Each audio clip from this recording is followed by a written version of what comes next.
একটি মেয়ের গর্ভের সন্তানের 3 মাস হওয়ার আগেই গর্ভের বাচ্চা নষ্ট করে ফেলে, তাহলে কি সে গুনাহগার হবে? আমি একজনের কাছ থেকে কিছু টাকা ধার নিয়েছিলাম, তার সাথে আমার যোগাযোগ নেই, যোগাযোগ কোনোভাবেই আর করা সম্ভব নয়। এখন আমি কি করতে পারি? নামাজে সিজদা করতে গেলে ছোট বাচ্চা সিজদার জায়গায় বসে থাকলে কোথায় সিজদা দিব? মেয়েদের মাসের একটা নির্দিষ্ট সময় নামাজ পড়তে হয় না, ওই সময় কি নখে নীল পালিশ লাগাতে পারবে? আমার ভাতিজা আমাকে ছোট আব্বু বলে ডাকে, এতে কোনো সমস্যা হবে কিনা? পরিবারের সদস্যদের সঙ্গে শান্তি বজায় রাখার জন্য ছোট ছোট মিথ্যা বলা যাবে কিনা? ফরজ নামাজ শেষে বৈঠকে দুরূদ শরীফ পড়া শেষ করার পূর্বেই ইমাম সালাম ফিরিয়ে ফেললেন, সেক্ষেত্রে আমার করণীয় কি? কেউ যদি ঢিলা কুলুপ না করে ওযু করে তাহলে কি তার ওযু হবে? প্রশ্ন উত্তর দেওয়ার আলোকিত ভবনে আমরা প্রবেশ করি। আরফাত ফারজান আপনি লিখেছেন, স্বামীর সামনে টিপ লাগালে গুনাহ হবে কি? সৌন্দর্য বর্ধনের জন্য লাগাতে পারেন, কোনো অসুবিধা নেই, সেটি জায়েজ আছে। এরপরে MRS তাবিয়াত থেকে আপনি লিখেছেন, মেয়েদের মাসের একটা নির্দিষ্ট সময় নামাজ পড়তে হয় না, ওই সময় কি নখে নীল পালিশ লাগাতে পারবে? হ্যাঁ, ওই সময় নখে নেল পালিশ লাগাতে পারেন। মাসিকের সময়তে যেহেতু আপনার সালাত নেই, অতএব নেল পালিশ আপনি ব্যবহার করলেন, আপনার ওযু করার প্রয়োজনীয়তা নেই, আপনি এটা করতে পারেন। এরপর যখন পবিত্র হবেন তখন আপনি সেখান থেকে নেল পালিশগুলোকে রিমুভ করে আপনি ওযু করে নামাজ পড়লেন, এটা জায়েজ আছে, কোনো অসুবিধা নেই। ইবাদত ইসলাম আপনি লিখেছেন, ওযু করে আয়না দেখলে ওযু ভেঙে যায় না, এতে কোনো ওযু ভাঙে না। বিথি রহমান আপনি লিখেছেন, নামাজের সিজদা করতে গেলে ছোট বাচ্চা সিজদার জায়গায় বসে থাকলে কোথায় সিজদা দিব? সেক্ষেত্রে একটু ডানে বামে আপনি সরে সিজদা করতে পারেন, তাতে কোনো অসুবিধা হবে না।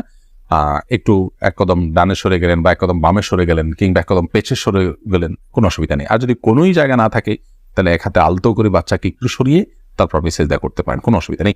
এরপরে চামেলি খাতুন আপনি লিখেছেন, পরিবারের সদস্যদের সঙ্গে শান্তি বজায় রাখার জন্য ছোট ছোট মিথ্যা বলা যাবে কিনা? ছোট ছোট মিথ্যা আর বড় বড় মিথ্যা, মিথ্যা সর্বাবস্থায় ঘৃণিত এবং জঘন্য অপরাধ, এটি মৌলিকভাবে করা যাবে না। তবে দুজনের মধ্যকার বিবাদ মেটাবার জন্য যদি মিথ্যা বলতে হয়, একজনের কাছে গিয়ে অন্যজনের ব্যাপারে ইতিবাচক কথা, এমন কোনো কথা বলা যাতে করে তাদের মধ্যে সম্পর্কটা জোড়া লাগে, তো সেটাকে শরিয়া জায়েজ রেখেছে। পরিবারের সদস্যদের মধ্যে যদি এরকম কোনো পরিস্থিতি তৈরি হয় তাহলে সেক্ষেত্রে ওই ধরনের মিথ্যা কথা বলা জায়েজ আছে। এছাড়া আপনি খেয়াল খুশি মতো আপনি মিথ্যা বললেন পরিবারের সদস্যদের মধ্যে, তথাগত শান্তি বজায় রাখার জন্য এটি জায়েজ নয়, বরং সত্যবাদিতার অভ্যাস আমাদের মধ্যে গড়ে তুলতে হবে। মিথ্যা আজ আমাদের রন্ধ্রে রন্ধ্রে ঢুকে গেছে, যার কারণে আমরা আমাদের কেনাকাটা, আমাদের কাজকাম, আমাদের শিক্ষা জীবন, আমাদের শিক্ষকতার জীবন, আমাদের কর্মজীবন, আমাদের জীবনের প্রতিটা ক্ষেত্রে আজ মিথ্যার সয়লাভ হয়ে গেছে। এই জায়গায় পরিবারের শান্তি বজায় রাখার নাম দিয়ে আবার তথাকথিত ছোট ছোট মিথ্যা বলার বিষয়টি কখনো অনুমোদিত হতে পারে না। আব্দুল করিম পাটোয়ারি লিখেছেন, ফরজ নামাজ শেষে বৈঠকে দুরূদ শরীফ পড়া শেষ করার পূর্বেই ইমাম সালাম ফিরিয়ে ফেললেন, সেক্ষেত্রে আমার করণীয় কি? ফরজ নামাজের শেষ বৈঠকে ইমাম আপনার দুরূদ শেষ করার আগে যদি সালাম ফিরিয়ে ফেলেন তাহলে আপনি খুব দ্রুততার সাথে দুরূদ শেষ করবেন। আর যদি দুরূদ শেষ করতে অনেক দেরি হয় তাহলে সেক্ষেত্রে কোনো একটা স্টেশনে দাঁড়িয়ে সালাম ফিরিয়ে ফেলবেন, আপনার সালাত হয়ে যাবে ইনশাআল্লাহ। অর্থাৎ যে কোনো একটা জায়গায় অর্থবহ হয়, যেমন আল্লাহুম্মা সাল্লি আলা মুহাম্মাদ ওয়া আলা আলি মুহাম্মাদ শেষ করলেন, পরে আপনি সালাম ফিরিয়ে ফেললেন, কারণ এখানে একটা অর্থবহ বাক্য হয়ে গেল। আর যদি শেষের দিকে থাকেন তাহলে দ্রুততার সাথে শেষ করে তারপর আপনি সালাম ফিরিয়ে ফেলবেন। আফসানা শারমিন রোশনি আপনি লিখেছেন, আমার ছেলে 5 দিনের হায়াত নিয়ে দুনিয়াতে এসেছিল, আমার সন্তানকে আমার জন্য সুপারিশ করবে আল্লাহর কাছে? বল, আপনার সন্তান আল্লাহর কাছে ইনশাআল্লাহ বিদিন আপনার জান্নাতের পথকে সুগম করবে কিয়ামতের ময়দানে, এবং এ ধরনের সন্তান বাবা মার জন্য জান্নাতে অপেক্ষা করবে, এরকম বিভিন্ন বর্ণনা পাওয়া যায়। যদি আপনি সবর করতে পারেন, আল্লাহ তাআলা আপনাকে সবর করার তৌফিক দান করুন এবং উত্তম বিনিময় দান করুন। মোহাম্মদ মুনতাসির মাহমুদ আপনি লিখেছেন, নামাজে যদি নিজের অনিচ্ছা সত্ত্বেও কোনো দুশ্চিন্তা চলে আসে তাহলে কি নামাজের কোনো ক্ষতি হবে? নামাজের মধ্যে নিজের অনিচ্ছা সত্ত্বেও যদি দুশ্চিন্তা আসে তাহলে সেক্ষেত্রে এই দুশ্চিন্তা ফলশ্রুতিতে একজন মানুষ গুনাহগার হবেন না, বিশেষ করে যদি একান্তই অনিচ্ছায় আসে। কিন্তু সেটাকে যদি কন্টিনিউ করতে থাকেন তিনি, অর্থাৎ ভাবতেই থাকেন, ধরুন দুনিয়ার কোনো বিষয় মনে পড়লো আপনার জন্য যেটা দুশ্চিন্তার, এরপর ওইটা নিয়ে আপনি নামাজের মধ্যে ভাবতেই থাকলেন, তাহলে সেটা অবশ্যই আপনার জন্য গুনাহের বিষয় হবে এবং নামাজের আপনার যে প্রাণ সেটাকে নষ্ট করবে।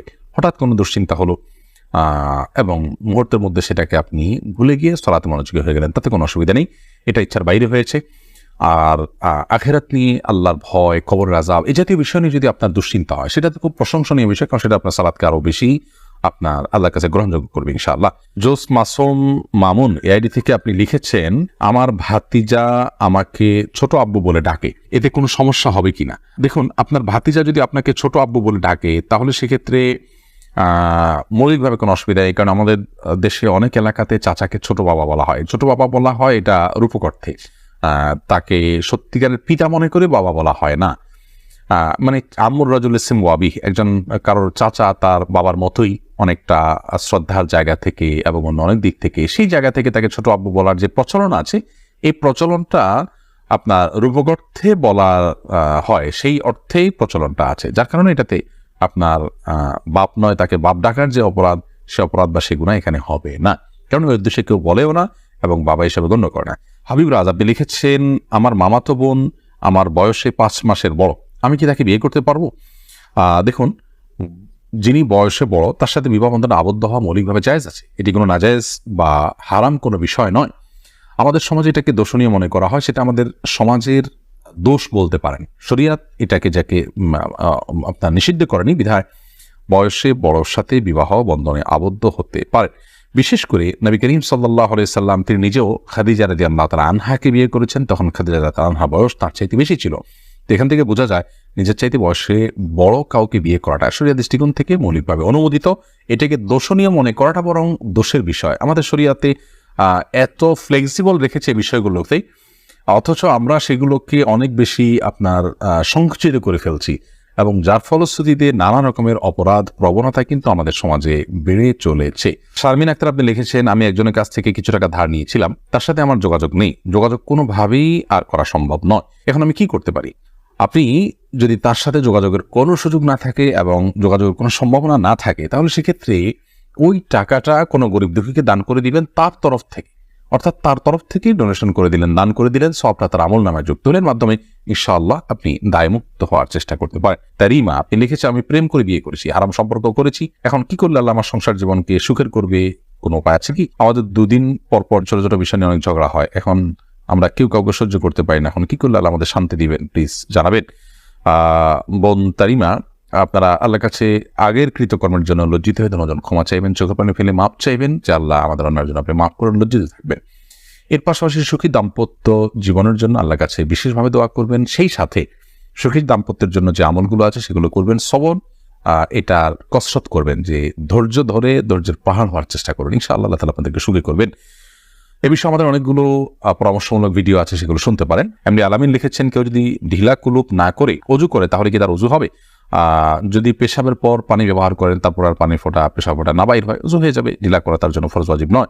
আর যদি আশঙ্কা থাকে তাহলে সেক্ষেত্রে আশঙ্কা দূর করা পর্যন্ত তিনি অপেক্ষা করা বা যেভাবে হোক এটা করা উচিত। তবে ঢিলা কুলুপ না করে পানি ব্যবহার করলেও পবিত্র হয়ে যাবে, অজু করলে নামাজ হয়ে যাবে। আরফাত ফারজান আপনি লিখেছেন, আমি নামাজ পড়ার সময় আমার ছোট বাচ্চা নামাজের সামনে হাঁটাহাঁটি করে, এদিকে ওর বা আমার কোনো গুনাহ হবে না, এতে গুনাহ হবে না। মাইদুল ইসলাম সুবর্ণ আপনি লিখেছেন, একটি মেয়ের গর্ভের সন্তানের 3 মাস হওয়ার আগেই গর্ভের বাচ্চা নষ্ট করে ফেলে, তাহলে কি সে গুনাহগার হবে? গর্ভের বাচ্চা নষ্ট করা সর্বাবস্থায় অপরাধের কথা, কিন্তু যদি সন্তানের মধ্যে হার্টবিট বা প্রাণ সঞ্চারিত হওয়ার আগেই আপনার কোনো এমন ওজরের ভিত্তিতে সেটি নষ্ট করা হয় যে ওজরটি শরিয়া গ্রাহ্য, যেমন তার ফলশ্রুতিতে মার শরীর বা জীবনের মধ্যে হুমকি আছে, বা বড় কোনো বিপদ হতে পারে, বা বড় কোনো সমস্যা আছে, এরকম কোনো ওজরের ভিত্তিতে যদি এটা করে, তাহলে সেটা ক্ষেত্র বিশেষে ওজরের উপর নির্ভর করে সেটা জায়েজ হতে পারে। আর এমনিতে মনে চাইলো আর সন্তান নষ্ট করে ফেললো সামান্য ঠনক অজুহাতের ভিত্তিতে, এটি জায়েজ হবে না, এর ফলশ্রুতিতে মানুষ গুনাহগার হবে।